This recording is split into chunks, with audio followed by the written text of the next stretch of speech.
अवतरित होकर भाग्य विधाता भाग्य हमारे जगा रहा। पधारो जी आप हमारे द्वार, पधारो जी आप हमारे द्वार। आप लुटाए अनुभव की खान, सबको कराए अमृत का पान।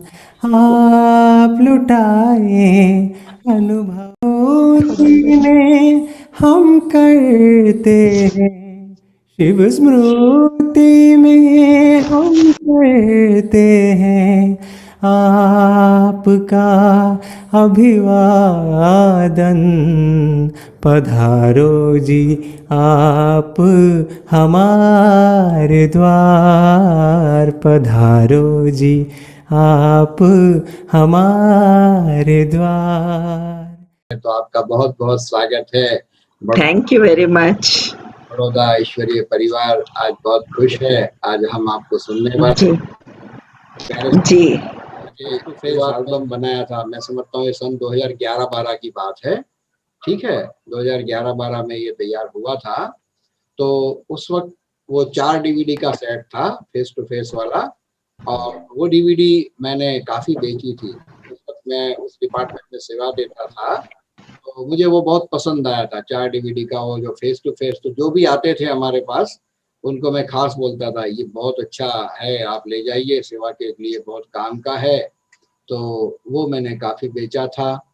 तो प्यारे साथियों, जो हमारी उर्मिल बहन है वो मास्टर डिग्री होल्डर है फिजिक्स के अंदर। आपने मास्टर डिग्री किया है और आप जोनल कोऑर्डिनेटर है administrative wing of Brahma Kumaris की।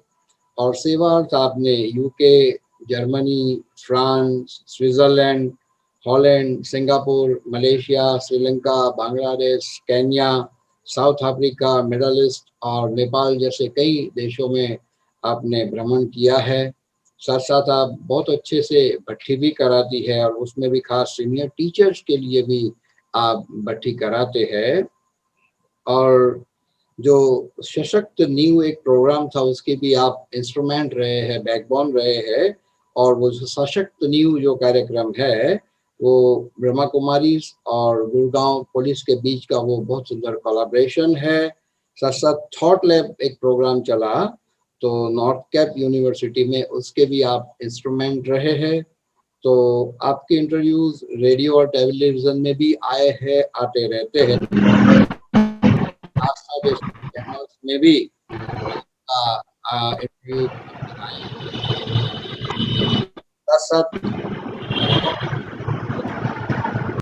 एल्बम बना, वो भी आपके द्वारा ही तैयार हुआ। और अगर आप YouTube पे भी सर्च करेंगे तो उर्मिल बहन के कई वीडियो मिलेंगे। तो सात्विक रसोई, वो भी टीवी में वो प्रोग्राम लॉन्च किया था आपने। तो उसमें एक एपिसोड पानी पूरी बनाने का तरीका आपने बताया था, मतलब आपके द्वारा। तो वो भी मैंने एक बार देखा हुआ है। तो उर्मिल बहन का हम बहुत बहुत स्वागत करते हैं। साथ साथ हमारे पूनम बहन भी हाजिर है। तो पूनम बहन से भी मैं चाहूँगा, पूनम बहन 2 शब्द आप भी वेलकम के जरूर कहे, उसके बाद हम आज का कार्यक्रम शुरू करेंगे। आदरणीय पूनम। ओम शांति उर्मिल बहन जी। ओम शांति उर्मिल बहन जी, मैं आपका, क्योंकि आप बाबा के रूहानी बगिया के रूहानी पुष्प हो, इसलिए रूहानी पुष्प के साथ ही गुलाब के फूलों के साथ आपका तहे दिल से हार्दिक अभिनंदन करती हूँ। स्वागत है, स्वागत है। हमारे आर्ट एंड कल्चर विंग की ओर से, शालीमार बाग सेवा केंद्र की ओर से और दिल्ली की सभी जो इस विंग से जुड़ी हुई बहनें हैं उन सब की ओर से आपका दिल से स्वागत करती हूँ कि आपको जैसे ही प्रोग्राम का बताया और आपने जो है उसको स्वीकार किया। तो आपके बारे में तो मैं यही कहना चाहूंगी कि बाबा फरिश्तों की बात करता है तो उसमें से सेवाओं का फरिश्ता एक आप भी हैं। आपको भी हमेशा सेवाओं में, विभिन्न प्रकार की सेवाओं में उड़ते हुए देखा है, जो कि अभी भ्राता मनीष जी ने बताई हैं। लेकिन इसके साथ साथ जो एक विशेष बात और है कि सिर्फ आप ही इन सेवाओं में नहीं उड़ रहे, लेकिन अपने पूरे लौकिक परिवार के इनके सारे सदस्य, सबसे बड़ी हैरानी की बात कि दिल्ली के अंदर एक ये ऐसा परिवार जिसका हर सदस्य बहुत एजुकेटेड और अलग अलग विंग की सेवाओं को संभाल रहे, जैसे छोटी बहन एजुकेशन विंग की, डॉक्टर साहब मेडिकल विंग के, मोहित भाई भी जो है देश विदेश में सेवाएं करते रहते। तो एक इतना सुंदर बाबा की बगिया का ये परिवार जो कि दिल्ली की सेवाओं को महकाता भी है, खुशबू भी देता है, नवीनता भी देता है और साथ साथ जो है शोभा भी बढ़ाता है। हर प्रोग्राम में जब ये सब होते हैं तो बहुत ही अच्छा लगता है देख करके, क्योंकि सभी अपनी अपनी सेवाओं के कारण से दिल्ली के सभी मेगा प्रोग्राम में आप सब हाजिर रहते हैं।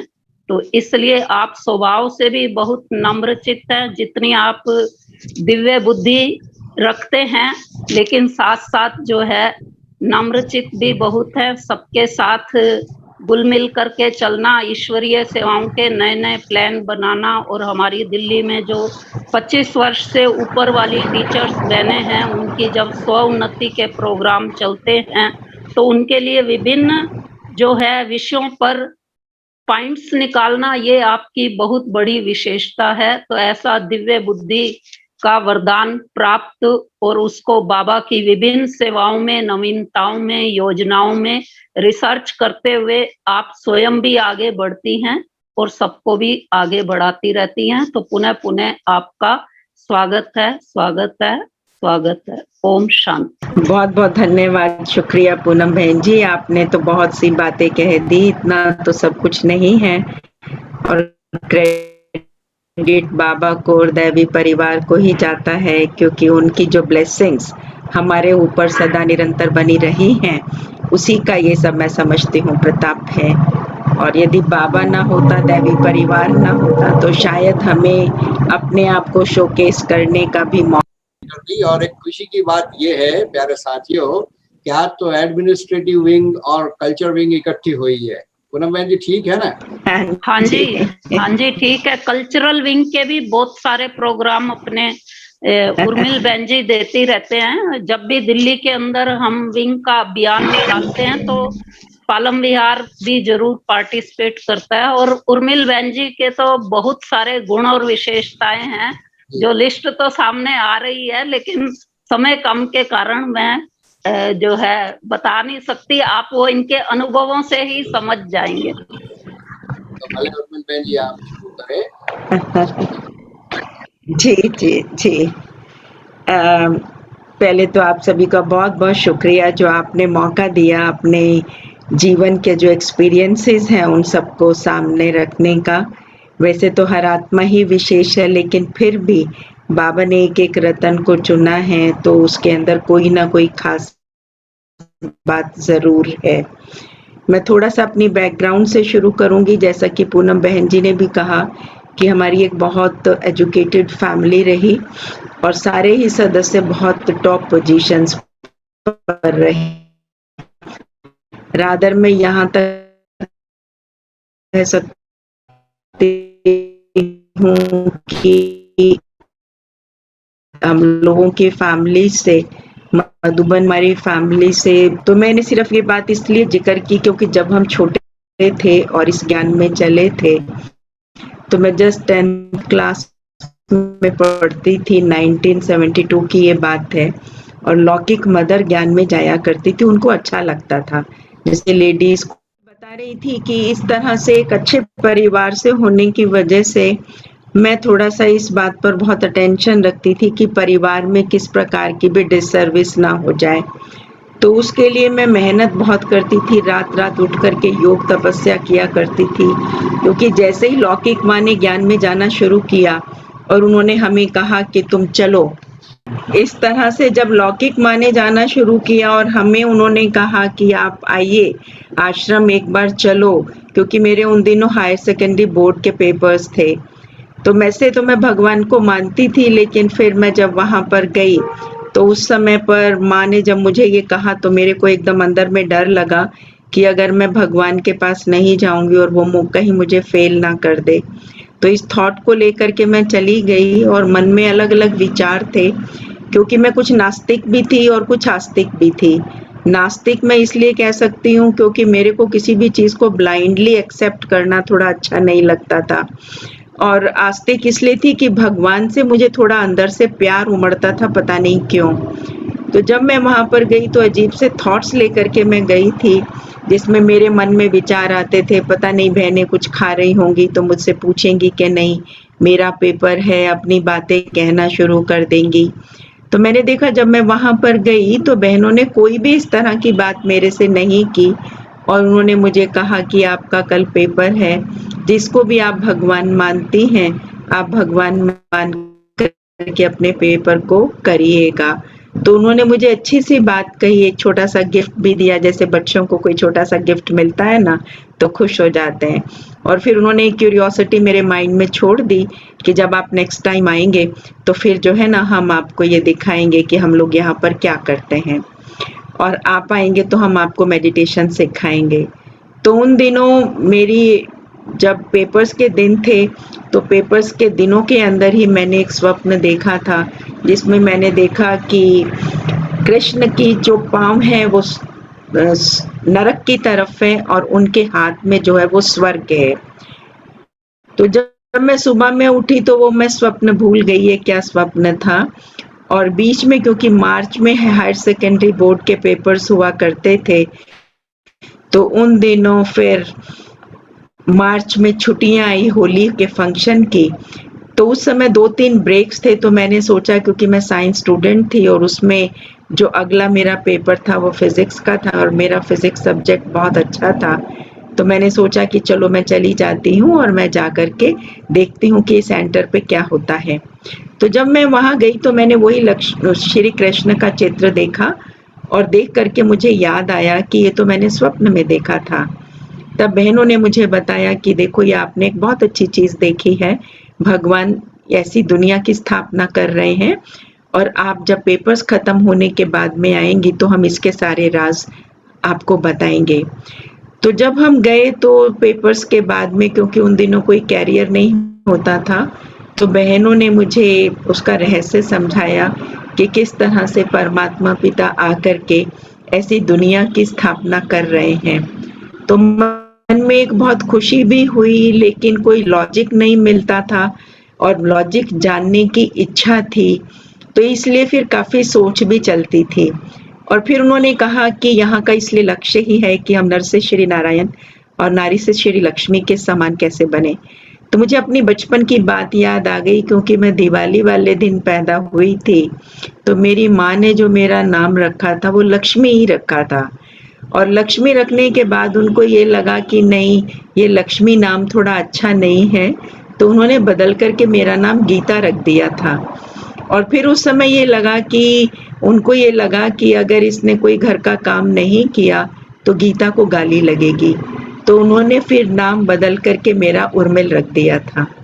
और फिर जब मैं यहाँ सेंटर पर गई तो मुझे वही बात याद आ गई कि हमें नर से श्री नारायण और नारी से श्री लक्ष्मी बनना है, और ये इस ब्रह्मा कुमारी इसका मुख्य उद्देश्य है।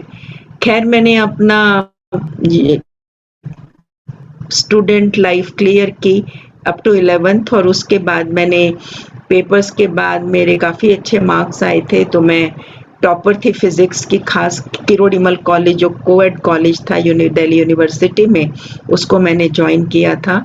और वहाँ जब मैंने इसको ज्वाइन किया और साथ साथ मैं ये स्टडीज़ भी करती रही ब्रह्मा कुमारीज राजयोगा की, तो मेरे मन में एक चीज़ बहुत अच्छे से जमने लगी थी, क्योंकि मैंने BSc ऑनर्स फिजिक्स उन दिनों ज्वाइन किया था। तो मन में एक बात बहुत अच्छे से जम गई थी कि एक दिन मेरी लाइफ में ऐसा आएगा कि जिस दिन मैं मास्टर ऑफ फिजिक्स के साथ साथ मैं मास्टर ऑफ मेटाफिजिक्स भी बन जाऊंगी। तो मुझे इस बात की बड़ी खुशी होती थी। अब जैसे ही हम लोगों ने जाना शुरू किया तो लाइफ में चैलेंजेस तो आते ही हैं। परिवार वाले बहुत ज़्यादा बोलने लगे थे, बड़े भाई थे, सब कुछ थे, लेकिन मेरे को हमेशा ये मन में रहता था कि मैं कभी भी परिवार वालों को नाराज ना करूं। बाहर जा कर के ज्ञान देना बहुत आसान होता है, लेकिन अगर आपके कोई निकट रहते हैं और निकट रहने वालों को आप संतुष्ट कर पाते हैं तो मैं समझती थी कि ये एक बहुत बड़ी उपलब्धि है। तो मेरा अंदर में एक कॉन्सेप्ट रहा, चैरिटी बिगिंस एट होम। मुझे कुछ भी हो जाए लेकिन फैमिली वालों को हर चीज में संतुष्ट करना है। पर खैर बातें बहुत आती थी, मैं उनके साथ कोऑपरेट भी बहुत करती थी। स्टडीज के साथ साथ बहुत ज़्यादा मैं मेहनत भी करती थी लौकिक में, सबको संतुष्ट करने के लिए, चाहे खाना बनाना पड़े, चाहे किचन में काम करना पड़े या फिर कुछ और काम करना पड़े। मैं दिन और रात लग के बहुत मेहनत किया करती, रात को 2-2 बजे तक बैठ करके, क्योंकि मुझे मेडिटेशन में बहुत इंटरेस्ट आने लगा था। अब एक बार की बात है, मैं सेकेंड ईयर कॉलेज में थी, तो मेरा फाइनल पेपर्स बहुत निकट था और मेरे सामने एक बहुत बड़ा चैलेंज आया। वो चैलेंज ये था कि हमारी एक सीनियर सिस्टर ने मुझे फ़ोन किया कि एक बहुत बड़ा हेल्थ फेयर लगा है और वहाँ हमें कुछ एजुकेटेड हैंड्स की ज़रूरत है, तो उसमें आप आएँ तो बहुत अच्छा रहेगा। अब मुझे क्योंकि ये फर्स्ट लाइफ लगने लगी थी, मुझे इतना इंटरेस्ट आने लगा था मेडिटेशन थे, क्योंकि मैं उनको खुद ही साइंटिफिकली लॉजिकली लेती थी। जैसे पाइथागोरस थ्योरम होती है, मैथमेटिक्स में सिखाया जाता है कि अगर आपको A not equal to B prove करना है तो आपको इस बात को लेकर के एज्यूम करके चलना पड़ेगा that A is equal to B, और फिर आप प्रूव कर देते हैं that A is not equal to B. तो इसी तरह से मैं एज्यूम करके चलती थी कि हाँ बाबा साथ है, बाबा मदद करता है, वो हाईएस्ट फ्रीक्वेंसी है, जैसे और फ्रीक्वेंसीज एयर में अवेलेबल है, तो इसी तरह से ये हाईएस्ट फ्रीक्वेंसी परमात्मा भी इस यूनिवर्स में अवेलेबल है। तो उसको भी हमें एक्सपीरियंस करना पड़ेगा।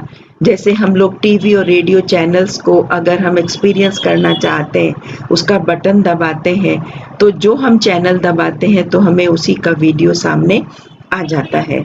तो इस प्रकार से मेरे को ये ज्ञान धीरे धीरे बहुत कन्विंसिंग लगने लगा और मैंने इसको बहुत अच्छी तरह से भीतर में अडॉप्ट करना शुरू कर दिया था।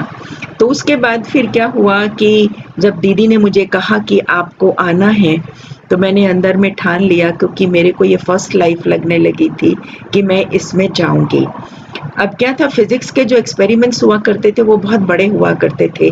25-25 का फाइल जो बड़ी बड़ी होती थी, उनके 25 पेज का एक एक्सपेरिमेंट होता था और उसमें बहुत लंबे लंबे फॉर्मूलाज हुआ करते थे। अब एक दिन के अंदर सारे एक्सपेरिमेंट्स को याद कर लेना, रिवाइज करना, वो अपने आप में एक बहुत बड़ा चैलेंज होता था। खैर मैं चली तो गई वहां पर, लेकिन आते आते मैंने सोचा था कि मैं थोड़ा जल्दी आ जाऊंगी, लेकिन नहीं आ पाई और थोड़ा उसमें टाइम लग गया और रात को पहुंचते पहुंचते मुझे 10 बज गए। अब जब मैं घर में पहुंची तो मेरे लिए बड़ा डिफिकल्ट था कि मैं जो सारे एक्सपेरिमेंट्स जो को कहा, मैं कहा बाबा अब मुझे आपके मदद की ज़रूरत है। मैं एक बार तो रिवाइज हल्के रूप से तो कर सकती हूँ एक्सपेरिमेंट्स, लेकिन सारे एक्सपेरिमेंट्स मैं थॉरो तो इतने कम टाइम के अंदर रिवाइज नहीं कर सकती और मुझे अपने अंदर थोड़ा स्टैमिना भी चाहिए, क्योंकि मैं अगले दिन जा करके मैं उस एक्सपेरिमेंट को कर सकूँ। क्योंकि वो जो एक्सपेरिमेंट्स होते थे वो मॉर्निंग पे 9 बजे शुरू होते थे और शाम के 5। तो मैंने जैसे ही बाबा को कहा तो बाबा ने मुझे जैसे 2 एक्सपेरिमेंट्स टच किए और मैंने 2 एक्सपेरिमेंट्स को बहुत थॉरो कर लिया। और थॉरो करने के बाद जब मैं यूनिवर्सिटी में गई तो एग्जामिनर एक्सटर्नल और इंटरनल दोनों सामने बैठे हुए थे और फाइल सिस्टम होता था, तो ढेर सारी फाइल्स पर एक्सपेरिमेंट्स लिखे हुए रखे थे। तो मैं बाबा की याद में खड़ी हो गई और बाबा की याद में मैंने एक फाइल को पिक किया। मैंने जैसे उस फाइल को पिक किया तो मैंने देखा कि नीमन बाबा को बहुत थैंक्स किया कि बाबा आपका बहुत बहुत धन्यवाद, आप हैं और आप एग्जिस्ट करते हैं। तो इस तरह से मैं धीरे धीरे बाबा के साथ अनुभव करती गई, उसका अनुभव करती गई, तो मुझे उसके साथ बहुत प्यार होता चला गया और छोटी छोटी बातों में मैं उसको यूज करने लगी।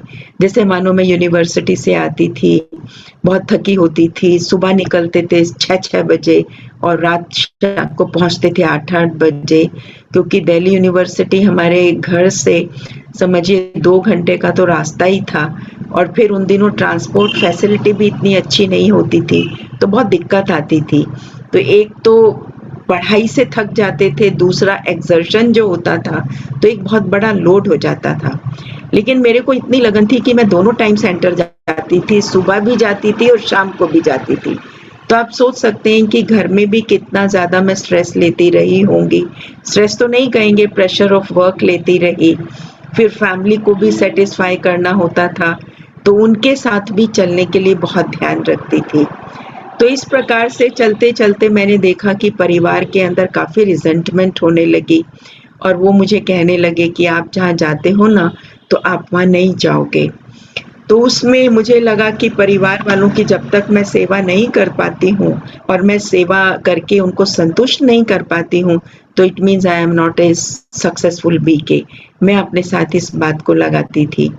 तो मैंने देखा कि जो सबसे बड़े भाई साहब वो डॉक्टर थे और हेड ऑफ द डिपार्टमेंट थे मेडिसिन के, और सिस्टर इन लॉ भी गायनोकोलॉजिस्ट थी। तो वो दोनों ने एक दिन मुझे बहुत अच्छे से बिठा लिया और उस समय तक जो छोटी लौकिक बहन सुदेश जो अभी जोनल कोऑर्डिनेटर है एजुकेशन विंग की, और एक वीरेंद्र भाई जो मुझसे छोटे रहे, वो भी ज्ञान में चल चुके थे और वो चार्टर्ड अकाउंटेंट हैं और अभी यज्ञकारी आरएफ का दिल्ली का देखते हैं। तो इस प्रकार से, लेकिन मैं बड़ी थी तो वो मेरे से ही बात करते थे। मेरे से बात करते हुए उन्होंने कहा कि हम कल से आप जहाँ जाती हो ना आप नहीं जाओगे। लोग हमें कहते हैं कि तुम्हारी सिस्टर्स जो हैं हमने उनको ब्रह्मा कुमारीज में देखा, उनकी रैलीज में देखा, हमें अच्छा नहीं लगता है। तो मुझे बड़ा खराब सा लगता था कि ऐसा क्यों सोचते हैं। पर उन दिनों क्योंकि ब्रह्मा कुमारीज की लोगों के सामने एक बहुत अच्छी इमेज नहीं थी। मैं ये आपसे बात कर रही हूँ कोई 1975 की।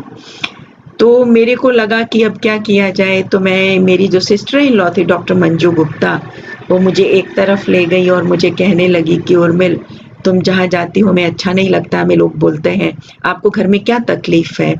तो मैंने कहा भाभी जी मुझे कोई तकलीफ तो नहीं है, लेकिन फिर भी आप हमेशा ही हमें ये कहते हो कि आप यहाँ नहीं जाओ, आप वहाँ नहीं जाओ।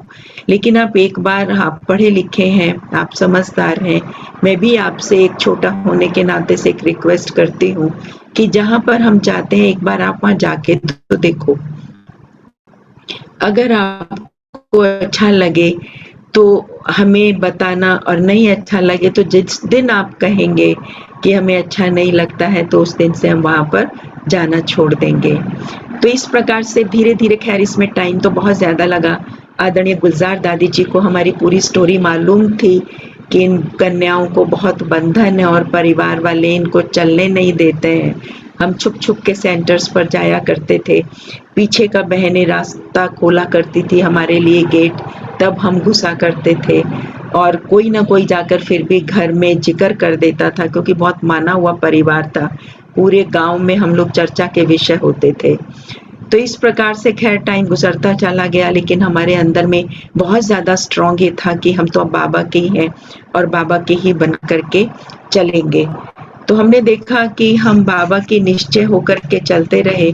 फिर 83 में हम काफ़ी इनकी सेवा करते रहे। 73 से लेकर के 83 तक बहुत ज़्यादा इनके ऊपर मेहनत की, अपने बड़े भाई और भाभी के ऊपर। इनके 2 छोटे बच्चे भी रहे जो अभी डॉक्टर मोहित को शायद आप बहुत भाई बहन जानते भी होंगे, बहुत अच्छा एक स्पीकर है बाबा के यज्ञ का। तो ये लोगों ने फिर अचानक प्रोग्राम बनाया माउंट आबू जाने का, और उस समय मैंने ही इनको कहा कि मैंने कहा आप कब चलेंगे माउंट आबू, आप सब जगह हो आए हैं तो एक बार आप माउंट आबू हिल स्टेशन नहीं जाएंगे क्या। तो इन्होंने बाई चांस, उनको मैंने बोला देखो हमारे देश का राष्ट्रपति उन दिनों जैल सिंह गए थे माउंट आबू, वो भी हो आए हैं तो हमारे घर का राष्ट्रपति कब जाएगा। तो समहाउ उनको जो ऐसे लगा कि हमारा जो है एक मोरल बूस्टअप हो गया है, और उन्होंने एकदम बोला कि हाँ ठीक है इस साल हम चलते हैं। तो जैसे यही बोला कि शायद कल या परसों ही हम चलते हैं, ठीक है। तो मेरे मन में आया कि अब इतनी जल्दी माउंट आबू एकदम कैसे इनको लेकर जाया जाए। फिर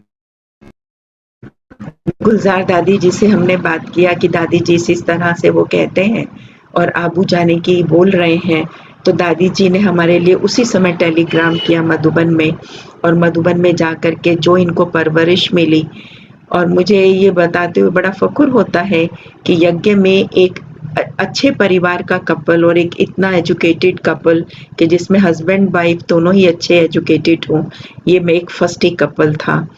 तो बहुत अच्छे से उन्होंने सेवा की और बहुत इम्प्रेस होकर के आए, और आने के बाद फिर घर में और हंगामा शुरू हो गया कि ये खुद तो जाती थी, अब इनको भी ले गई, तो उसमें फिर और प्रॉब्लम्स खड़ी होने लगी।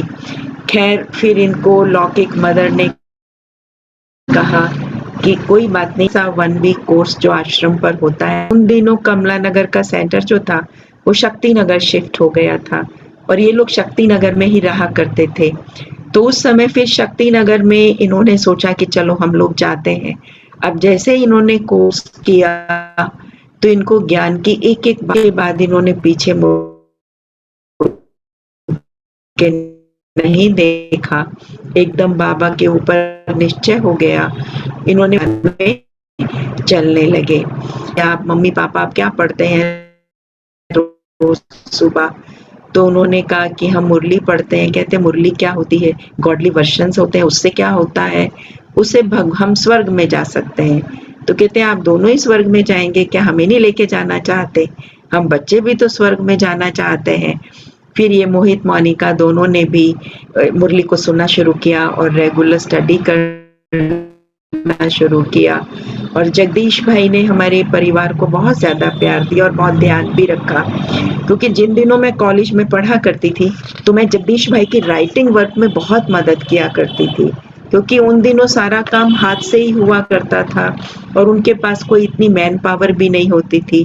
तो वो सुधा बहन हुआ करती थी जो जगदीश भाई को, जो आज रशिया में है, और इतने थे काम, और मैं पूरी रात 11, 12, 1 बजे तक बैठ करके भी उनको सवेरे कॉलेज यूनिवर्सिटी जाने से पहले मैं वो सारा काम, 8:30 पीरियड होता था हमारा फर्स्ट, तो मैं सारा काम उनको हैंड ओवर करके जाती थी। तो वो थोड़ा डेडिकेशन को नोट तो करते ही थे और उनकी परख भी बहुत ज़्यादा थी। और जब वो मुझे जब जैसे कहते थे मैं वो उनको काम चाहे कैसे भी मुझे अंबर से तारे तोड़ के लाने पड़े, मैं उनको ला करके देती थी। तो उनको मेरे प्रति इतना रिगार्ड था कि मैं जब भी जाती थी वो सीट से हमेशा उठ करके खड़े हो जाते थे। तो मैं कहती थी भाई साहब नहीं, मैं इतनी रिस्पेक्ट के लायक तो नहीं, मेरे से जो छोटी सी सेवाएं की है, चाहे किसी मेले में किसी बड़े व्यक्ति को लाने के लिए कहा है, आप हर एक को पकड़ के ले आती हो। हम लोग हैरान होते हैं कि आप लोगों को ले कैसे आती हो। एक बार की मैं एक किस्सा सुनाती हूँ कि दिल्ली दूरदर्शन पर, क्योंकि उन दिनों मैं स्टडीज़ को पूरा कर चुकी थी, 1978 में मैंने पोस्ट ग्रेजुएशन कर लिया था फिजिक्स में। उसके बाद मैंने एक मन में संकल्प था कि अगर मैं कहीं जॉब ज्वाइन कर लेती हूँ तो शायद, नहीं तो फैमिली वाले शादी ना कर दें कहीं। तो मैंने फिर इस तरह से बैंक ऑफ इंडिया के लिए ऑप्ट किया था और फर्स्ट अटेम्प्ट में ही मेरा वो आ गया था। तो मुझे लगा कि मैं अब पीएचडी को ना ज्वाइन करके अगर अपनी लाइफ की सेफ्टी चाहती हूँ तो जॉब की तरफ चली जाऊँ। तो मैंने जॉब ज्वाइन कर लिया था और उन दिनों फिर एक शक्ति नगर में ही फेयर होने वाला था, तो वहाँ पर उन्होंने कहा कि हमें कोई बहुत अच्छे चीफ गेस्ट की ज़रूरत है। तो मैंने कहा ठीक है भाई साहब, हमारे यहाँ ब्रांच में बहुत प्रेस्टिजियस क्लाइंट्स आते हैं, क्योंकि हमारी पार्लियामेंट स्ट्रीट जो ब्रांच होती थी जिसमें मैं काम करती थी, तो उसके जस्ट ऑपोजिट ही दूरदर्शन होता था। सब हम लोगों के यहाँ पर आते थे। तो मैंने सोचा कि चलो मैं इनका उनकी बहुत सेवा करती थी, लेकिन मैं एक इसका इंस्टेंस आपके साथ शेयर करती हूँ। तो मैंने सीधा वहाँ के पीए को जाकर कहा कि मेरे को जो दूरदर्शन के डायरेक्टर है उनसे मिलना है, और एनएस रावत हुआ करते थे उन दिनों। तो वो थोड़ा सा ब्रह्मा कुमारीज के जब बातचीत की तो उन दिनों ब्रह्मा कुमारीज के प्रति धारणाएं तो लोगों की बहुत ही गलत थी। तो मैंने उनसे कहा मैं इस तरह से आई हूँ और मैं चाहती हूँ कि आप ब्रह्मा कुमारीज का, हम लोगों का एक बहुत बड़ा फेयर है, उसमें हमारे बहुत सारे सीनियर चीफ्स आने वाले हैं, तो आप भी उसमें आए। तो उन्होंने कहा कि और हमारी जो खबर है वो उसमें दें। तो उन्होंने कहा मैं आ तो जाऊंगा लेकिन हम खबर नहीं देंगे, मैंने कहा क्यों, आप खबर क्यों नहीं देंगे? कहते हम खबर इसलिए नहीं देंगे, हम खबर आपकी देंगे तो फिर ऑर्गेनाइजेशंस भी हमको कहेंगे कि आप हमारी भी दीजिए। तो मैंने कहा इसमें बुराई क्या है, अगर और ऑर्गेनाइजेशंस भी अच्छा काम कर रहे हैं तो आप उनकी भी खबर दीजिए। तो उन्होंने कहा कि नहीं ये नहीं हो सकता है। तो फिर मैंने थोड़ा सा उनके साथ आर्ग्यूमेंट तो नहीं कहेंगे, लेकिन बहुत प्यार से सत्यता को सभ्यता से उनके सामने रखा। मैंने कहा देखो कल ही एक खबर थी कि एवरेस्ट पर कुछ लोग गए और वहां से वो चीजें चुन करके लेकर के आए, आपने उसको एक नेशनल न्यूज बना करके छापा। और कोई यदि बुराइयां छुड़ाता है और कोई अच्छा काम करता है, हमारे यहाँ पर उन दिनों कोई रैली भी आने वाली थी, तो उसकी कवरेज के लिए भी मैंने उनको कहा था। तो मैंने कहा आप कहते हैं कि हम कवर नहीं करेंगे, तो मैंने कहा इसका मतलब हम ये सकते हैं कि आप लोग जो भी काम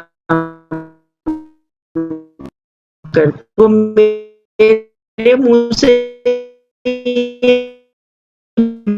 बातें सब सुनकर बड़े दंग रह गए, लेकिन उन्होंने इस बात को जरूर समझा कि ब्रह्मा कुमारी जब जेल से हुआ, क्योंकि उनकी जो ही दिन तक रखा गया था और उस समय मीडिया तक का मटेरियल दिखाए। उस समय डायरेक्टर जनरल दूरदर्शन के लैले जी हुआ करते थे, तो आशा बहन जी जो दिल्ली में है, उन्होंने मुझे कहा कि उर्मिल जाओ दूरदर्शन, उनके साथ एक बार उन्होंने मुझे बोला इस चीज को परस्यू करते रहना। तो उन दिनों वहां पर मैं एक नेशनल कोऑर्डिनेटर मिस्टर बसवराज हुआ करते थे, उनके साथ में काफी दूरदर्शन के प्रोग्राम्स जो थे ना अपने की ब्रह्मा कुमारी इसके आप दीजिए, मैं परस्यू करती रही, क्योंकि प्रोफेसर जो लैले थे उन्होंने वो सारा इनको दे दिया था, बसवराज जी को जो नेशनल कोऑर्डिनेटर थे, उन्होंने फाइल पास कर दी कि इनके प्रोग्राम्स जो है दूरदर्शन पे दिखाए जाएं DD1 पर अब उन्होंने मना किया कि मैं जाती थी, हमेशा कोई ना कोई रुकावट दिखाते थे, आज खेलों का प्रोग्राम हो गया, आज फला प्रोग्राम हो गया, इस वजह से हम आपका प्रोग्राम नहीं दिखा सकते हैं। तो करते करते उन्होंने इस तरह से 6 महीने गुजार दिए और मैं चुपचाप सुनती थी और आ जाती थी, लेकिन मैंने जाना पीछा नहीं छोड़ा। अब ना पीछा छोड़ा जाने का मैंने, तो एक दिन उन्होंने मुझे कहा कि हम आपका जो है ना प्रोग्राम, मैंने थोड़ा सा लिबर्टी ले ली और फिर मैंने बड़े स्ट्रांगली बोला, मैंने कहा सर मैं आपकी बात को समझती हूँ आप जो कह रहे हैं, लेकिन आप भी एक ऑफिशियल ऑर्गेनाइजेशन में काम करते हैं, मैं भी एक ऑफिस में काम करती हूँ, मुझे मालूम है कि किसी ऑफिस की वर्किंग कैसे होती है। मुझे ये पता है कि आपके जो भी प्रोग्राम फिक्स होते होंगे वो 3 महीने या 6 महीने पहले फिक्स हो जाते होंगे। ऐसा नहीं होता होगा कि सारे ही programmes all of a sudden change होते हों या फिक्स होते हों। कोई इमरजेंसी प्रोग्राम्स होते हैं, मैं मान सकती हूँ, पर आप मुझे बताइए कि कोई क्या कारण है जो आप मुझे रोज ही कह देते हैं कि आज आपका प्रोग्राम नहीं दिखा पाएंगे, कल नहीं दिखा पाएंगे, आप फिर आना। मैं समझ नहीं पा रही हूँ, you are testing my patience और व्हाट। तो उसके अंदर थोड़ा सा लगा कि ये बड़ी दम वाली है, तो उसने मेरे को कहा कि देखो नहीं हम आपका प्रोग्राम दिखाएंगे, फिर और धर्म वाले हमको कहेंगे। तो मैंने कहा उसमें बुराई क्या है, जो धर्म अच्छा काम कर रहा है उसका आप दिखाइए। जब आप झगड़े दिखा सकते हैं टेलीविजन पर, तो क्या आप अच्छी खबरें नहीं दिखा सकते हैं? मीडिया किस लिए होता है? केवल इसी प्रकार की खबरों को दिखाने के लिए कि वहां पर ऐसा हो गया, वहां पर आतंक हो गया, वहां पर चोरी हो गई, वहां पर उस मिनिस्टर ने ये कहा। कोई अच्छा काम कर रहा है दुनिया में, उन चीजों को भी तो आप हाईलाइट करिए ना। तो खैर मेरी उस बात से उसमें दम आ गया और उसने फिर क्या किया कि वो जैल सिंह की डेथ हुई थी, तो उन दिनों उस चीज को हमारे कैसेट्स को दिखाना शुरू किया और उनको दिखाने के बाद जैसे ही उन्होंने प्रोग्राम्स दिखाए तो हिंदुस्तान टाइम्स में बहुत अच्छे कमेंट्स आ गए ब्रह्मा कुमारी जी के उन प्रोग्राम की वजह से। तो उन्होंने लिखा कि ये प्रोग्राम्स बहुत अच्छे हैं और ये प्रोग्राम्स हमारे दिखाए जाएं। तो तब से ये DD1 पर सबसे पहले खुला था कि ब्रह्मा कुमारीज के प्रोग्राम्स जो थे टीवी पर आने शुरू हुए थे और उसके बाद तो फिर काफी प्रोग्राम से रास्ता ही खुल गया था। इसे मेरा कहने का भाव यही है कि अगर हम किसी चीज को, जो बाबा कहते हैं ना, पीछे छोड़ देते हैं, कभी भी बीच में ढिलाई नहीं करनी चाहिए। जितना हम लोग किसी चीज को स्ट्रांगली पकड़ लेते हैं और हमें जैसे अर्जुन को मछली की आंख और उसमें भी आंख में भी उसको पुतली दिखाई देती थी, अगर हमारा ये लक्ष्य होता है सिर्फ सफलता ना हो, ये नहीं हो सकता है। तो इसी प्रकार का एक चैलेंजिंग प्रोजेक्ट सामने आया था जो ओम शांति रिट्रीट सेंटर बना था। तो उन दिनों मैं एक और बात थोड़ा शेयर करती हूँ, क्योंकि जब हम लोगों का ये सारा डिसाइड हो चुका था कि अब हमें सेंटर बनाना चाहिए या हमें कहीं सेवाओं पर निकलना चाहिए, तो ये मेरा एक अपना मन का ही संकल्प था, लेकिन परिवार वाले इस बात से बिल्कुल सहमत नहीं थे, जबकि वो ज्ञान में चलने भी लगे थे। तो हम लोग साथ थे फैमिली से जो ज्ञान में चलते थे। फैमिली काफी बड़ी थी, 5 लौकिक भाई थे, तो उनकी फैमिलीज हो गई और बहुत क्लोज नेट फैमिली थी। और उसका भी जो की पर्सन थे हम लोग ही थे, क्योंकि हम लोग सारे परिवार को बहुत अच्छे से बांध कर रखते थे। और एक फैमिली का ये प्रिंसिपल बनाया था कि कभी भी कोई आपस में एक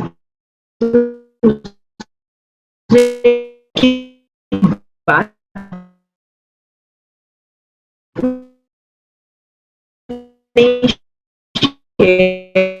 करेगा। अगर हम आपस में एक दूसरे की बात शेयर करेंगे तो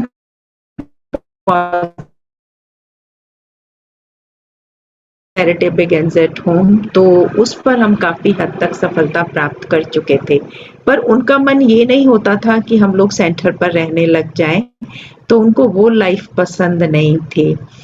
तो खैर उन दिनों जगदीश भाई भी मुझे बहुत कहते थे कि उर्मिल आप सेंटर पे रहो, हम आपके पेरेंट्स को कह देंगे कि उर्मिल नौकरी करती है और हम आपके घर में तनख्वाह दिया करेंगे। पर मुझे लगता था कि सेंटर की लाइफ में मुझे भी लगता था कि शायद मैं एडजस्ट नहीं हो पाऊंगी, क्योंकि उन दिनों का जो लाइफ स्टाइल था, हम लोग बहुत फ्री कल्चर में की कल्चर होती थी, वो मुझे भी कम भाती थी। तो मुझे लगता था कि मैं नहीं एडजस्ट हो पाऊंगी और कल को ऐसा ना हो कि मैं सेंटर रहूं और फिर मैं वहां से वापस हो जाऊं। तो इसलिए मुझे लगता था कि मेरी पर्सनल लाइफ है, तो इस मेरी पर्सनल लाइफ का डिसीजन भी मेरा पर्सनली क्लियर थी। तो जगदीश भाई मुझे कहते थे, तो मैंने एक बार उनको कहा, भाई साहब मैं ना एक बार विदेश जाना चाहती हूँ और यदि मुझे विदेश में अच्छा लगेगा तो मैं वहां के पैटर्न पर आकर के इंडिया में सेंटर खोलूंगी। तो उन्होंने मेरा इमीडिएट 56 डेज का ट्रिप बना दिया था, और जिसमें उन्होंने पूरा यूरोप का ट्रिप बनाया था 1991 में। और जब मैं वहां पर गई तो मुझे वही सिस्टम्स और तौर तरीके मिले जो मुझे अच्छे लगते थे, कि जैसे मैंने जब किसी गेस्ट से, कोई बाहर के व्यक्ति से बात कर रही हैं, तो मैं उनको नोट करती थी, वो ही हेलो करके बात करती हैं। और फिर अगर कोर्स कराती हैं, उनकी बात को सुनती हैं और उनकी लैंग्वेज में उनके ज्ञान को देती हैं। तो मुझे ये चीजें बड़ी अपीलिंग लगती थी और मुझे बड़ा प्रैक्टिकल लगता था कि ये कोई खाली ऐसा बीकेआईट्स वाली लाइफ नहीं है, ये बड़ी इंटरेस्टिंग लाइफ है। तो वहां से मैंने अंदर में एक विदेश में बहनों ने मुझे कहा भी कि उर्मिला आप यहीं रह जाओ। मैंने कहा नहीं, मैं जाऊंगी तो भारत ही, लेकिन मैं भारत में जाकर विदेश के पैटर्न पर अपना एक सेंटर खोलूंगी। तो यहाँ पर एक संकल्प लेकर के आए और उसी समय बाबा ने भी एक मैसेज दिया था कि बच्चे, जो महारानी होती है उसका एक स्थान होता है, तो आपको एक स्थान बनाना चाहिए। तो मेरे मन में ये बात बैठ गई कि बाबा ने एक बहुत अच्छा जो ये टाइटल दिया कि बच्चे, जो महारानी होती है उसका एक स्थान होता है और वो चक्कर लगाती है। तो मैंने इस बात को ठान लिया और फिर एक बहुत बड़ा चैलेंज था। परिवार वालों ने खैर फिर सेंटर बनाने में बहुत मदद की और इस प्रकार से बाबा का एक सुंदर सा छोटा सा स्थान बनाया, जहाँ से बहुत अच्छी सेवाएं होती हैं। और one of its own kind था। जब ये सेंटर 1997 में बना था तो लोग इस सेंटर को देखने के लिए आते थे। तो मैंने उसमें थोड़े से काफ़ी ऐसी बातें थी जो यज्ञ के अंदर उस समय नहीं थी इंडिया के अंदर, कि जैसे सोना आगे रखना, ये भी एक बड़ा उस समय चैलेंज लगता था। और सामने कारपेट्स डालना, जैसे हॉल वगैरह में, ये कल्चर बिल्कुल नहीं थी इंस्टीट्यूशन में। तो मैंने इन सब चीज़ों को इंट्रोड्यूस किया था, क्योंकि मुझे लगता था कि ज़रूरी नहीं है कि ये सिस्टम्स, क्योंकि मैंने विदेश से मैं इन चीज़ों से थोड़ी स्ट्रॉन्ग हो गई थी कि ये सब चीज़ें हमारे अपने हाथ में होती हैं जैसे हम बनाना चाहें। तो मैंने फिर उस हिसाब से जो मुझे लगा कि जिन चीज़ों को परिवार वाले भी एक्सेप्ट करेंगे और यदि इंटेलेक्चुअल्स यहाँ पर आएंगे तो वो भी उसको एक्सेप्ट करेंगे, तो उस हिसाब से थोड़ा सा सेंटर का रूप दिया था। और फिर एक दिन जिक्र हुआ कि मधुबन में निर्वैर भाई ने ये कहा, और सभी हम लोग मानते थे कि दिल्ली में एक बड़ा चाहिए। तो करुणा भाई जी एक बार पालम बिहार में आए, तो उस समय जस्ट हम लोगों ने 97 में यहाँ रहना ही शुरू किया था आश्रम पर, और उन्होंने ये बात सामने निकाली कि इस तरह से यज्ञ के अंदर एक बात चल रही है कि यज्ञ दिल्ली के अंदर एक बहुत बड़ा रिट्रीट सेंटर होना चाहिए। तो मैंने मन में, क्योंकि मैं शुरू से बहुत रेवोल्यूशनरी विचारों की तो थी ही कि जिस काम को करना है तो बस करना ही है, और जब तक वो यस और नो नहीं हो जाता है मैं उसको छोड़ती नहीं हूँ। तो मैंने मन में ठान लिया और मैंने बाबा को कहा कि बाबा मैं भी पीछे नहीं हटूंगी और आप भी पीछे नहीं हटना, और मैं भी आपसे आगे ही रहूंगी, तो और आपको मेरी इसमें पूरी मदद भी करनी होगी। तो जैसे ही मैंने बाबा के साथ इस बात को रखा कि ये लैंड प्रोजेक्ट जो शांति रिट्रीट सेंटर का हम दिल्ली में करना चाहते हैं, तो मुझे इसको करना है। वो ने रहना भी करती थी तो बड़ा चैलेंजिंग था, कोई स्टूडेंट्स भी नहीं थे, एकदम हम लोगों ने रहना ही शुरू किया था, और यहाँ पर लोगों आए, कोर्स करें, स्टूडेंट्स बने, तभी तो सेवाएं आगे बढ़े ना। कोई 2-4 ही ऐसे आते थे, तो वो भी नए लोग थे।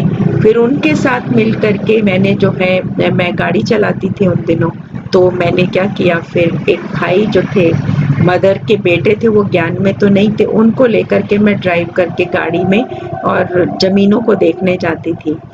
और इतना ज़्यादा प्रैक्टिस हो गई थी कि मैंने पूरा 1 वर्ष इस लैंड प्रोजेक्ट को चलाया, जिसमें करीबन पूरे हरियाणा के अंदर 100 के करीब जमीनों को देख डाला होगा। और फिर ये यज्ञ के अंदर इतना प्रोजेक्ट हिल गया था, क्योंकि शुरू में तो ये लगता था कि जमीन ले या नहीं ले या नहीं ले, लेकिन इतनी सारी बातें सामने आ गई थी, फिर यज्ञ को लगने लगा था कि हाँ, हमें इस प्रोजेक्ट को अब करना ही है, और दिल्ली के अंदर या दिल्ली के नज़दीक में हमें कोई ऐसा स्थान बनाना है। तो अब ये जगह की बात थी कि किस जगह लिया जाए, क्योंकि जिस जमीन पे हाथ डालते थे बहुत बड़ी बड़ी जमीनें थी, 100 एकड़ जमीन थी, कोई 30 एकड़ थी, कोई 50 एकड़ थी, बहुत प्रॉब्लम्स आती थी। और एक जमीन को लेने के लिए, देखने के लिए हम लोग निकलते थे, तो लोग उसको क्या करते थे, उनको पता लगता कि इनका कारवां निकल रहा है, जिसमें निर्वैर भाई की गाड़ी भी, दादियों की गाड़ी भी, और जगदीश भाई भी, आशा बहन, ब्रिजमोहन भाई, पूरी 10-15 गाड़ियों का कारवां जब निकलता था, तो वो क्या होता था, उसका रेट चढ़ा देते थे। और फिर दूसरे डीलर का फोन आता था कि आपको जमीन लेनी है ना, वो जमीन अब हमारे पास है, हमसे ले लीजिएगा। तो फिर मैं उनको कहती थी अभी आप अपने पास रखिएगा, ये हमको नहीं चाहिए। एक बार तो ऐसा भी हुआ कि प्रकाशमणि दादी जी मद्रास में थे, और उन दिनों मोहिनी बहन जी भी थे उनके साथ में, तो उनका मेरे पास जनवरी मास के दिन थे, फोन आ गया अचानक कि उर्मिल हम लोग जमीन देखने को आ रहे हैं, मॉर्निंग में हम पहुंचेंगे। तो मैं बड़ी सोच में पड़ गई कि दादियों ने कैसे इस जमीन को पसंद कर लिया, और हमारी दादियाँ कितनी भोली हैं। उसमें एब्रिविएटेड फॉर्म के अंदर ना, जैसे 1 लाख रुपए पर एकड़ जमीन को वो लोग 1 रुपया पर एकड़ लिख देते हैं, और नीचे लिख देते हैं 1 rupee is equal to 1 lakh rupee. Got my point. तो इस तरह से उन्होंने लिख दिया था, और वो पेपर्स मैंने माउंट आबू भेजे थे, तो उन्होंने इसको समझ लिया कि 1 रुपए की 1 एकड़ जमीन है, और वो लोग जमीन देखने आ गए। और मेरे को बड़े शर्म भी आए, मैंने कहा इन्होंने इस जमीन को देखेंगे तो दादी क्या बोलेंगे। अब वो लेने जाना उनको, और उनका पूरा ट्रिप ऑर्गेनाइज करना दादी का एक बड़ा चैलेंज था। खैर मैं गई वहां पर पांडव भवन में, और सारा उनको जमीन दिखाया। अब जमीन दिखाने के बाद उसमें एक जो ओरिजिनल जिसके पास ये जमीन थी, 2 लोग थे उसमें, तो वो एक तो जात था जो नहीं था उन दिनों, तो उसने अपने दूसरे पार्टनर को बोल दिया कि अचानक आ रहे हैं तो तुम जमीन दिखा देना। अब उनको लगा कि इनकी हेड ऑफ द इंस्टीट्यूशन आ रही है, इस जमीन को खरीद लेंगे। तो उसने क्या किया कि बाद में मेरे को पहले जमीन दिखा दी और जमीन दिखाने के बाद उसने कहा कि मैं आशाराम बापू का ऐसे ऐसे चेला बोल रहा हूँ, आपने जिसके साथ बात की है ना वो डील आप उसके साथ डील नहीं करना और मैं आपको जो है ना ये जमीन दिला दूंगा और सस्ते में भी दिला दूंगा। तो मैं उसकी आवाज को पहचान गई और मैंने उसको बोला आप कौन बोल रहे हैं? कहते मैं ऐसे ऐसे आशाराम बापू का चेला बोल रहा हूँ। मैंने कहा नहीं, आपने सवेरे जमीन दिखाई थी, आप वही बोल रहे हैं, आप क्या कहना चाहते हैं मुझको? तो मैंने बड़े स्ट्रांगली बात की और मैंने उसको बोला कि आप ये समझते हैं कि मैं छोटी हूँ और आप मुझे चला लेंगे? मैंने कहा आप मुझे नहीं चला सकते हैं, आपके पास अगर जमीन है और आप हमें दिखाना चाहते हैं तो आप हमें बताइए और आप हमें दे दीजिए, इसमें क्या फर्क है, लेकिन आप इस तरह से हमसे क्यों बिहेव कर रहे हैं? खैर काफी बातें हुई, उसको ये पता लगा। तो मैंने कहा देखो हम लोग समझदार बुद्धू नहीं बना सकते। तो बहुत तरह के इस तरह के फ्रॉड केसेस आए थे जिन्होंने चलाने की कोशिश की थी। अगर मैं ये बातें सुनाऊं तो पूरा शास्त्री बन जाएगा। तो खैर एक तो इस तरह की बात रही। और फिर मेरा कहने का भाव है कि यहाँ भी जो ये चैलेंज को मैं ओवरकम कर पाई और सक्सेसफुल हो पाई जमीन के मामले में, वो उसके भी पीछे जो रीजन रहा कि वो कंटिन्यूस अगर हम किसी चीज के पीछे मोहब्बत से लगे रहते हैं तो वो मोहब्बत हमारी कितनी भी मेहनत हो वो मेहनत नहीं लगती है, लेकिन वो मोहब्बत के कारण से सफल हो जाता है। तो इस कारण से फिर मेरा यज्ञ में रिकॉग्निशन बहुत हो गया था। सब लोग पहचानते थे कि उर्मिल बहन ऐसे काम कर देती है जो हम बड़े भाई बहन नहीं कर पाते, इसने पूरे यज्ञ को हिला दिया। खैर वो सब छोटी बातें थी, मेरे को ये बातें कभी बड़ी नहीं लगी थी और ना ही मैं कभी बड़ों को बहुत ज्यादा इस विषय में बताया भी करती थी। जितना मेरा फर्ज होता था मैं उसको करके मैंने यही समझा था कि मैंने तो ये एक बहुत छोटी सी सेवा की है, अगर मैं भगवान के कार्य में काम आ गई तो ये बहुत बड़ी बात है। इसी तरह से एक बहुत बड़ा चैलेंजिंग काम हुआ था यूजीसी के साथ का।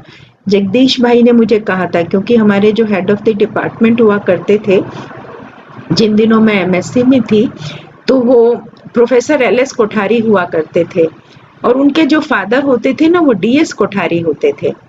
तो डीएस कोठारी आपको शायद मालूम हो कि वो यूजीसी के चेयरमैन थे और जगदीश भाई के मन में बहुत आता था कि उन दिनों अगर हम ये लिखवा लें इनसे कि ब्रह्मा कुमारीज ऑर्गेनाइजेशन एक एजुकेशनल इंस्टीट्यूशन है तो ये एक बहुत बड़ी बात हो जाएगी।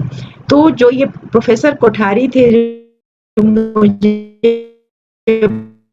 पढ़ाया करते थे, मुझे बहुत प्यार करते थे और मुझसे थोड़ा सा बात भी किया करते थे, लेकिन कभी समझाया भी करते थे कि उर्मिल तुम्हारी उम्र नहीं को अडॉप्ट कर, ठीक समझाते हैं, आप मेरे फादर के समान है, आप मेरे बारे में सोचते हैं, मुझे बहुत अच्छा लगता है, लेकिन मैं भी चाहती हूँ कि आप हमारी ऑर्गेनाइजेशन में एक बार आकर देखिए, अगर आपको कोई ऐसी बात लगे तो मुझे बताना। तो वो आए भी थे और वो मुझे फिर अपने फादर के पास बुलाया करते थे और उनके फादर जो यूजीसी के चेयरमैन थे वो ये कहा करते थे कि अगर कोई ऐसा व्यक्ति है जो जीवन के अंदर अहिंसा को फॉलो करता है तो वो मुझे बच्चे बहुत पसंद है। तो मेरे को बुलाते थे, मेरे से बात किया करते थे और वो बताते थे कि यूनिवर्सिटी में बच्चे जो है पत्थर फेंकते हैं, मुझे अच्छा नहीं लगता, हड़ताल करते हैं, उन लोगों को भूख हड़ताल करनी चाहिए जिससे जीवन में संयम आए, अपनी बात को मनवाएं। तो मैं उनके पास जाती थी। तो उन दिनों एक बार ये प्रोफेसर एलएस कोठारी हमारे साइंटिस्ट की कॉन्फ्रेंस चल रही थी माउंट आबू, उसमें गए थे। तो वहीं पर उनको खबर आ गई कि प्रोफेसर डीएस कोठारी की तबीयत ठीक नहीं है, तो वो बीच में आधा छोड़ करके उसको आ गए थे और ये पांडव भवन में ही उन दिनों यूनिवर्सल पीस हॉल में कॉन्फ्रेंस थी, या फिर मैं समझती हूँ कि हमारा कोई प्रोग्राम कॉन्फ्रेंस उसमें था, मेडिटेशन हॉल जो है ना बड़ा, उसमें था। तो उस समय फिर ये वापस आ गए और इनकी तबीयत काफी खराब थी। तो जगदीश भाई जी ने मुझे कहा कि उर्मिल आप इनसे ना लिखवा करके दीजिए किसी भी तरह से कि इस तरह से ये एक एजुकेशनल ऑर्गेनाइजेशन है। तो जगदीश भाई भी शायद दिल्ली से आबू जा रहे थे, तो जाते हुए वो एक फलों का टोकरा लेके गए और जयपुर में थे उन दिनों वो, तो उन्होंने उनको दिया, क्योंकि उन दिनों कोई टेलीफोन फैसिलिटीज भी बहुत ज्यादा नहीं हुआ करती थी, ये भी शायद कोई 80s के आसपास की ही बात है। तो वो गए वहां पर और फिर पूनम बहन जो जयपुर में है तो वो उनको साथ लेकर के गए और फिर उन्होंने मुझे बुलाया था, इन्होंने प्रोफेसर DS कोठारी ने, लेकिन मैंने कहा मैं नहीं आ पा रही हूँ, लेकिन मैं हमारे यहाँ से जयपुर से पूनम बहन जी आ रहे हैं आपके पास आपका हालचाल पूछने के लिए। तब फिर बातों बातों में उनसे साइन करा लिए गए थे कागज पे कि ब्रह्मा कुमारीज इंस्टीट्यूशन एक एजुकेशनल इंस्टीट्यूशन है। तो इस प्रकार से हम लोगों को एक ही रिकॉग्निशन उस समय मिल गई थी। और कुछ एक तो एक्सपीरियंस और अगर मैं शेयर करूं तो बाबा की मदद के विदेश यात्रा के दौरान भी रहे, जिसमें मैंने देखा कि एक बार मेरा पर्स चोरी हो गया था जब मैं साउथ अफ्रीका से वापस लौट रही थी। अब मुझे लगा मैं बहनों को तो नहीं बताती हूँ, क्योंकि मेरे मन में ये था कि बहनों को मैं बताऊंगी तो बहनें मुझे पैसा देंगी और फिर उसके बाद वो वापस नहीं लेंगी, जो मुझे अच्छा नहीं लगता था। तो मैंने कहा बाबा अब तो आप ही मेरे साथ हो, मैं तो आपके ही भरोसे पर निकलूंगी चाहे कुछ भी हो जाए। तो मेरे पास पासपोर्ट था और अपना वीजा वगैरह लगा हुआ, यही सब चीजें थी, करेंसी का एक कॉइन भी नहीं था। मैं बाबा के भरोसे पर निकल पड़ी और आप विश्वास करेंगे कि निश्चय इतनी बड़ी चीज होती है कि वहां पर एयरपोर्ट पर आई तो कुछ दिक्कत आई। उन्होंने कहा आपका एयरपोर्ट टैक्स नहीं पे हुआ है। तो मैंने वहाँ पर जॉनिसबर्ग में जो सिस्टर ने मेरा प्रोग्राम बनाया था उनसे बात करी उन्होंने कहा कि एयरपोर्ट टैक्स तो हम पे कर चुके हैं इनका। तो मुझे वहाँ से मपूटो जाना था और मपूटो की फ्लाइट फिर मेरे लिए रुकी और मैं उस फ्लाइट में गई और फिर मपूटो पे जब पहुंची तो वहां पर भी फिर कुछ पैसे की बात आई। तो जैसे ही उन्होंने पैसे की बात की तो जो लोग मुझे रिसीव करने के लिए आए हुए थे ना, तो उन्होंने मुझे कहा नहीं सिस्टर आप हमारी मेहमान हैं, आप नहीं देंगे। तो बाबा ने मुझे वहां, मैंने फिर भी बोला कटसी, मैंने कहा नहीं ऐसी कोई बात नहीं है। तो उन्होंने कहा नहीं आप हमारे मेहमान हैं, आप नहीं देंगे। तो जो मुझे लेने आए थे उन्होंने वो टैक्स पे किया। और फिर जब मैं वहां चली गई, वहां सेवा करने के बाद वापस लौटने लगी तो मन में हल्का सा संकल्प था कि अब दिल्ली वापस लौटना वाया कैलकाटा, तो कोई छोटा ट्रिप तो नहीं है। तो मैंने बाबा को कहा कि बाबा आप तो साथ हो ही, देखा जाएगा अब जो भी होगा, तो मैं कहूँगी तो कहीं भी नहीं। फिर मैं वहां से भी निकल गई, मपूटो से निकल के, और उन दिनों शायद राखी का प्रोग्राम था जिसके लिए मैं गई थी, राखी बांधने के लिए वहां पर। तो वहाँ के सिस्टर इंचार्ज ने मुझे बोला कि सिस्टर एक गुजराती सिस्टर है यहाँ पर, हम ना उनके वहां पर चलते हैं, आप उनको ना राखी बांधिएगा और उनकी जो है तबीयत थोड़ा ठीक नहीं है, देख करके आते। मैंने कहा जैसे आप ठीक समझे। तो वो मुझे ले गई। आप अपनी नेचर को जानते हैं, आप गुजराती हैं, गुजराती कैसे होते हैं। तो मैं गई, राखी बांधी, बाबा का संदेश दिया और संदेश देने के बाद उसने थोड़ा कुछ और मुझे इस बहन को ही देना चाहिए, तो मैंने उस बहन को हैंड ओवर किया कि प्लीज आप रखिए। कहती नहीं ये तो आपको ही लेना होगा। तो मैंने काफी कहा लेकिन उसने नहीं लिया। तो खैर मैं आ गई, फिर एयरपोर्ट पर आई और एयरपोर्ट से फिर कैलकाटा उन्होंने कहा चलो कहीं घूमने चलते हैं आपको। मुझे लगा मैं नहीं जाऊंगी। कहते नहीं हमारे पास टिकट्स विकेट सब कुछ है, व्हीकल है, ट्रांसपोर्ट है, आप चलिए। तो मुझे जो भी प्लेनेटोरियम वगैरह था वो सब दिखा के लाए और फिर मैं इस तरह से दिल्ली वापस आ गई। और दिल्ली की धरती पर जब मैंने पाँव रखा तो बाबा का थैंक्स किया कि बाबा आप इतना मदद कर देते हैं। लोग कहते हैं कि करेंसी हाथ में होनी चाहिए तभी आप कोई विदेश का ट्रिप कर सकते हैं, और मैं तो साउथ अफ्रीका से मपूटो से शायद इथोपिया भी गई थी और इथोपिया से फिर कैलकाटा से दिल्ली वापस लौट आई, जबकि एक पैसा मेरे हाथ में नहीं था। इसी प्रकार से मेरे साथ एक बार वीसा का भी हुआ था कि मैं जब गई थी पूरा जो ये भाई साहब ने यूरोप का ट्रिप बनाया था, तो हम जर्मनी से स्विट्जरलैंड चले गए थे। अब मेरे पास सिंगल एंट्री वीसा था। अब स्विट्जरलैंड से जूरिक से हम लोगों को वापस आना था, तो मेरे पास डबल एंट्री वीसा होना चाहिए था क्योंकि जर्मनी में दोबारा एंटर करना था। तो मेरे साथ जो सिस्टर ड्राइविंग कर रही थी तो उसने पूछा कि मिलबर्न आपके पास सिंगल एंट्री वीसा कि double entry visa, and that was my first trip, 1991 की बात है। तो मैंने कहा नहीं मेरे पास क्या होता है सिंगल एंट्री वीसा और डबल एंट्री वीसा। तो उसने कहा कि अब हम दोबारा एंटर कर रहे हैं तो आपके पास डबल एंट्री वीसा होना चाहिए। मैंने कहा अच्छा तो अब आप देखो। तो उसने देखा तो मेरा सिंगल एंट्री था। कहती अब तो हमें 3 दिन यहाँ रहना पड़ेगा, और अगर इसने हमें रोक लिया। फिर उस दिन फ्राइडे था शायद, और हमें कहीं होटल में रुकना पड़ेगा क्योंकि हम वहाँ से बहुत दूर आ चुके थे सेंटर से। तो अब क्या करें। तो मैंने भी बाबा को कहा, मैंने कहा बाबा देख लो, अब आपका टेस्ट है, आपने कहा था ना मैं साथ निभाऊंगा। तो मैं मीठा मीठा बाबा को मन में बुलाना दे रही थी, बाबा आप आगे मैं पीछे। तो क्या था, वो लेफ्ट हैंड ड्राइव कर रही थी, वहां पर लेफ्ट हैंड ड्राइव है, तो वो जो वहां पर पुलिस मैन था वो लेफ्ट हैंड साइड पर ही था और मैं राइट हैंड साइड पर गाड़ी में बैठी हुई थी। तो उसने देखा और देख करके मैंने बड़े स्माइलिंग फेस से उसको बोला हेलो, तो उसने भी मेरे को देखकर बोला हेलो और पासपोर्ट उसका मांग लिया। जो पेट्रा बहन थी जर्मनी की, उसका पासपोर्ट मांग लिया। पासपोर्ट देख करके फिर दौड़ाई ताकि पीछे से कोई बात ना हो जाए। नहीं तो एक ये बहुत बड़ी बात थी कि आप स्विट्जरलैंड जैसी कंट्री से आप बाहर निकल जाएं, जो एक बाबा की बहुत बड़ी मदद थी। तो मैंने देखा कई बार इनोसेंस भी काम आती है यज्ञ के अंदर। और मैं समझती हूँ टाइम हो गया, एक लास्ट एक्सपीरियंस मैं गुलजार दादी जी के साथ का भी शेयर करना चाहूँगी, क्योंकि गुलजार दादी जी के साथ भी हम बहुत नज़दीक रहे और दादी से बहुत सी बातें सीखी। जो मेरा लास्ट एक्सपीरियंस था दादी जी के साथ का, दादी जी से हम मिल रहे थे मधुबन में। दादी जब एक बार बॉम्बे के बाद आई थी वापस मधुबन में, तो उस समय दादी अपने ही जो उनका बैठक है जिसमें वो सबसे मिलती हैं, उसमें टहल रही थी। तो मैं मिलने के लिए गई दादी जी के पास। तो मैंने कहा दादी जी ओम शांति, मुझे आपने पहचाना? क्योंकि कई बार इतने समय के बाद दादी कहती हाँ उर्मिल तुम्हें बहुत अच्छी तरह से पहचान रही हूँ। फिर दादी ने टहलते टहलते मुझे एक बात बोली। तो दादी जी ने कहा कि देखो उर्मिल, कभी भी जब आप कोई भी काम करते हो तो मन में क्या मेरे चल रहा है उन संकल्पों को अवश्य चेक करते रहो। कभी भी मन में कोई भी ऐसा संकल्प नहीं होना चाहिए जिससे हमारा जो अकाउंट है वो डेबिट हो जाए। तो चलते चलते दादी रुक गई और मुझे एकदम ऐसे लगा जैसे ऊपर से कोई फरिश्ता मुझे कोई मैसेज दे रहा है। तो ये दादी की बात मैंने बहुत अच्छे से पकड़ी और मैंने दादी जी को कहा कि दादी जी रियली ये मेरे लिए एक वरदान है आपका, मैं इसको हमेशा साथ रखूंगी।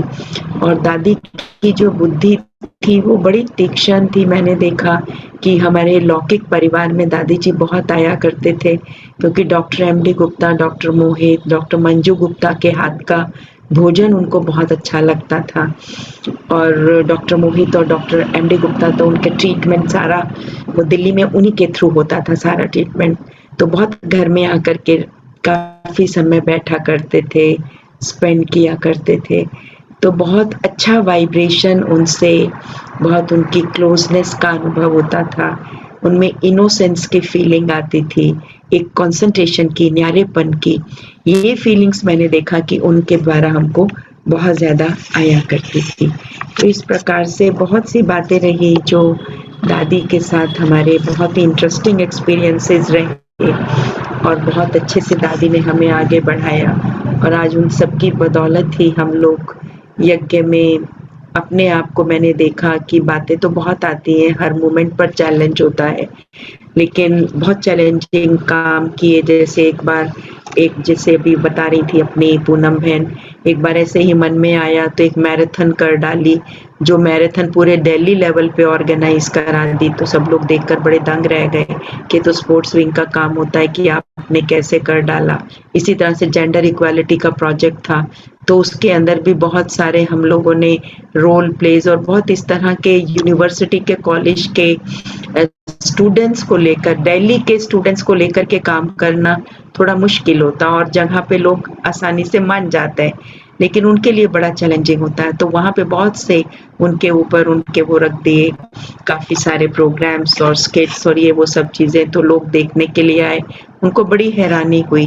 और एक ही बहुत वंडरफुल टचिंग हुई कि नेशनल आर्टिस्ट पूरे ऑल इंडिया लेवल पर एक सर्कुलर निकाल करके और पूरे नेशनल लेवल की पेंटिंग्स जो थी उनके कॉम्पिटिशन्स रखे, जिस माउंट आबू में जो अपने कॉन्फ्रेंस में समिट्स होते रहे उनके दौरान, तो उसमें भी 500 के करीब आर्टिस्ट वहाँ पर पहुँचे पूरे इंडिया से, जो कि अपने आप में एक first of its own kind था।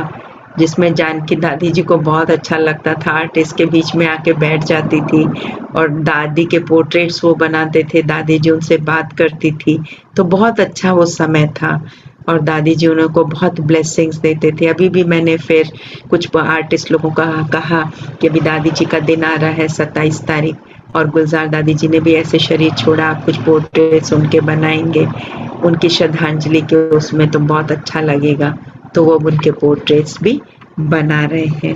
तो इस प्रकार से बाबा ने अपना काम था वो कराया और हम तो अभी भी निमित्त, मैं अपने आप को समझती हूँ, मैंने कभी अपने आप नहीं समझा, हमेशा मेरे को सीखने की प्रवृत्ति बहुत ज्यादा रखी कि मुझे सीखना है, सीखना, और हर मोमेंट मैं सीखती रहती हूँ, चाहे छोटा ही कोई मुझे कुछ ना कहे, पर मुझे सीखने से ये लगता है मैं हमेशा अपने में उमंग उत्साह महसूस करती हूँ और नवीनता भी महसूस करती हूँ। ओम शांति। बाकी आपकी तरफ से कोई बात है, कुछ पूछना चाहते हैं तो वेलकम। आई थिंक टाइम भी हो चुका है, जैसे आप कहें।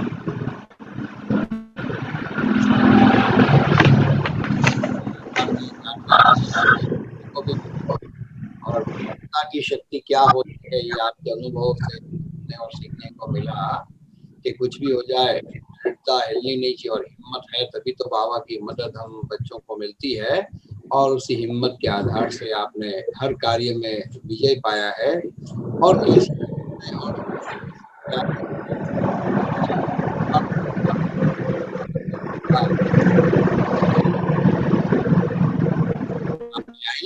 और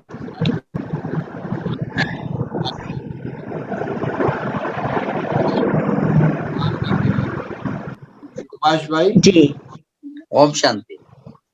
ओम शांति सुभाष भाई। कितनी अच्छी अच्छी बातें सुना रहे, बहुत अच्छा दादी जी के साथ, बहुत अच्छा लग रहा है। हम भी सुनाएंगे। हाँ जी, इस दादी ने हमें भी जी बहुत जरूर, क्यों नहीं। बहुत पालना दी।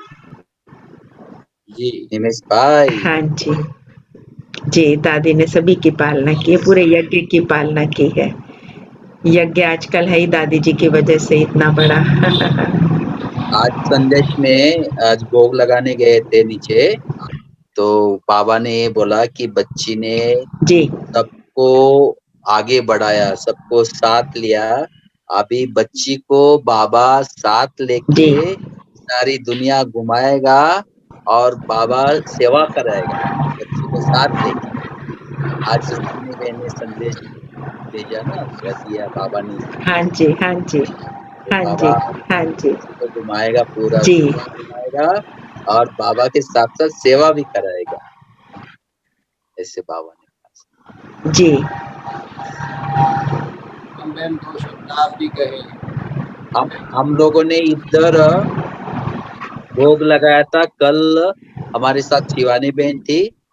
यहाँ जो हाँ दादी कॉटेज है ना, दादी कॉटेज, तो नीलू बहन ने कहा तो बताया कि भाई यहाँ भी भोग लगाओ कॉटेज में, क्योंकि यहाँ दादी के साथ हम लोग बहुत मिलते थे, दादी को खाना खिलाते थे, ये सब करते थे। तो फिर शिवानी बहन यहाँ थी तो हमने शिवानी बहन को बोला चलो अपन भोग लगाते। तो हम 4-5 लोग थे यहाँ, तो बहुत अच्छा वातावरण और ऐसा फील हुआ कि दादी इधर ही है। मतलब इतना अच्छा वातावरण बन गया था कि दादी हमारे बीच में से गई नहीं है, दादी इधर ही है, ऐसे हमको मतलब भासना है। बहुत ही जी, बाबा ये तो है, दादी की तो बहुत बड़ी खासियत थी। जी हम बहन निमेश भाई का आवाज कम आ रहा है। क्या बात है आज सब हाँ, मिनेश भाई, इनका सुभाष भाई का क्लियर आ रहा है, तो आपका भी क्लियर आना चाहिए ना। पूनम बहन आपको कुछ कह रहे हैं, आप सुन रहे हैं आवाज को, मेरी आवाज को? आपकी आवाज तो आ रही है, मिनेश भाई आपको भाई कुछ की बोलने नहीं के आ लिए रही। कह रहे हैं।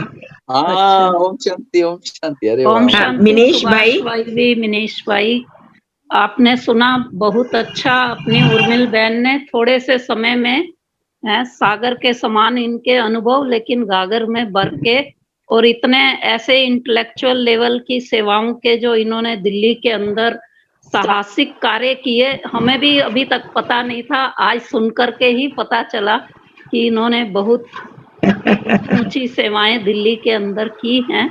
क्योंकि कई बार जो है मीटिंग के अंदर उन सेवाओं की तो चर्चा होती है, लेकिन कभी-कभी नहीं सुन पाते हैं पूरा, तो इसलिए लेकिन आज सुन कर के बहुत खुशी हुई कि हमारे बीच में हमारे सबको हिम्मत दिलाने वाली और हिम्मत से सेवाओं को आगे बढ़ाने वाली उर्मिल बहन हम सबके साथ है। और भी आगे आप इसी तरह से दिल्ली की सेवाओं के अंदर नवीनता लाएंगे, ऐसी उम्मीद आशा आपसे रखते हैं। और आपका बहुत बहुत थैंक्स हम सब बहनों की ओर से, जो आपने इतनी अच्छी सेवाओं की उमंग उत्साह भरी अनुभव की, जो जीवन कहानी आपकी कदम रखते ही शुरू हुई थी और आज तक भी वो उतनी स्पीड से ही चल रही है कि अभी आप जो है दादी जानकी जी के श्रद्धांजलि के सभा के अंदर फिर से उसी कल्चरल को ही साथ लेकर के आप एक हमारे उत्तरदायित्व को कम कर रहे हैं और वो सेवा आप निभा रहे हैं, तो इसलिए आपको बहुत ज्यादा थैंक्स। ओम शांति। नहीं, आप सब बाबा अपनी सेवा अपना कार्य अपने आप कराता है और आप सब ने मौका दिया आज आप सब इतने सब भाई बहनों के साथ जुड़ने का, तो बहुत ही अच्छा लगा और आप सबको बहुत बहुत धन्यवाद इस चीज़ के लिए। आगे भी आपस में मिलते रहेंगे, बहुत सी बातें होती हैं, एक दूसरे से सीखने को मिलती हैं, बहुत अच्छा लगता है। Thank you very much.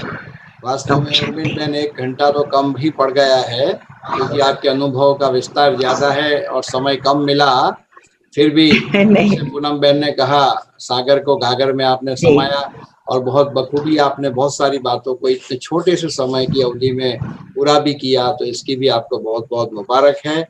और चलिए कुछ पल शिव बाबा की याद में बैठते हैं और फिर आज की सभा को पूरा करेंगे। तो ओम शांति। ओम शांति।